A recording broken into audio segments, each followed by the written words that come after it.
ఇవాల్టి మన special tasty recipe వచ్చేసి రాగి జావా. ఈ రాగి జావా తాగడం వల్ల బాడీకి మంచి ఎనర్జీ అందుతుంది.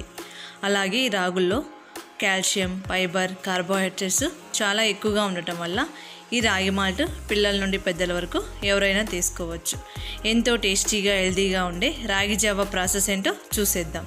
ముందుగా రాగి జావా చేసుకోవడానికి రాగులను ఎలా శుభ్రం చేసుకోవాలి, అలాగే రాగి మాల్ట్ను ఎలా తయారు చేసుకోవాలో చూసేద్దాం. ముందుగా దీనికి కావాల్సిన ఇంగ్రీడియంట్స్: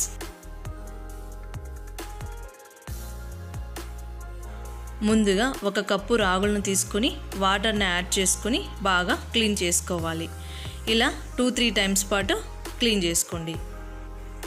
ఈ విధంగా నీళ్లు వంపేసుకుని రాగులను క్లీన్ చేసుకోండి.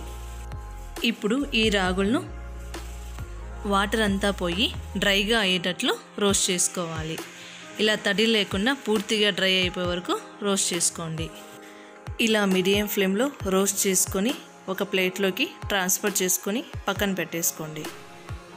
ఇప్పుడు అదే ప్యాన్లో 6 జీడిపప్పులను 6 బాదం పప్పులను యాడ్ చేసుకొని మీడియం ఫ్లేమ్లో 2 లేదా 3 మినిట్స్ పాటు ఫ్రై చేసుకోండి. ఇలా రోస్ట్ చేసుకున్న తర్వాత వీటిని ఒక ప్లేట్లోకి ట్రాన్స్ఫర్ చేసుకోండి. తర్వాత ఒక మిక్సీ జార్ తీసుకొని అందులోకి రాగులను అలాగే రోస్ట్ చేసి పెట్టుకున్న డ్రై నట్స్ను యాడ్ చేసుకోండి. అలాగే 1 టేబుల్ స్పూన్ బెల్లం, 4 యాలకులను యాడ్ చేసుకొని మెత్తగా బ్లెండ్ చేసుకోవాలి. ఇలా ఫైన్ పౌడర్ లాగా బ్లెండ్ చేసుకోండి.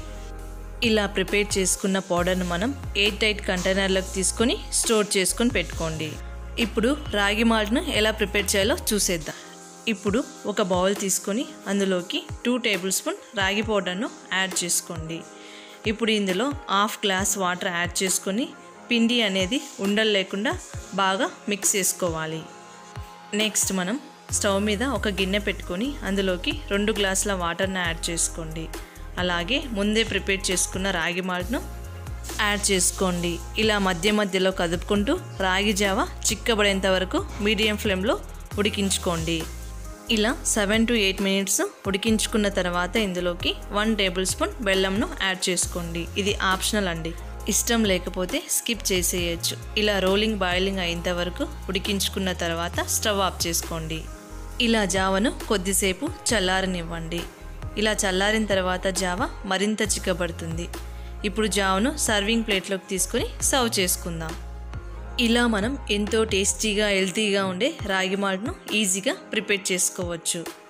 ఈ రాగి జావను తీసుకోవడం వల్ల మన బాడీకి మంచి ఎనర్జీ అందుతుంది. ఈ వీడియో నచ్చినట్లయితే లైక్ చేసి షేర్ చేయండి. అలాగే మరిన్ని టేస్టీ రెసిపీస్ కోసం కిడ్స్ బైట్ ఛానల్ను సబ్స్క్రైబ్ చేసుకుని పక్కనే ఉన్న బెల్ ఐకాన్ను యాక్టివేట్ చేయండి.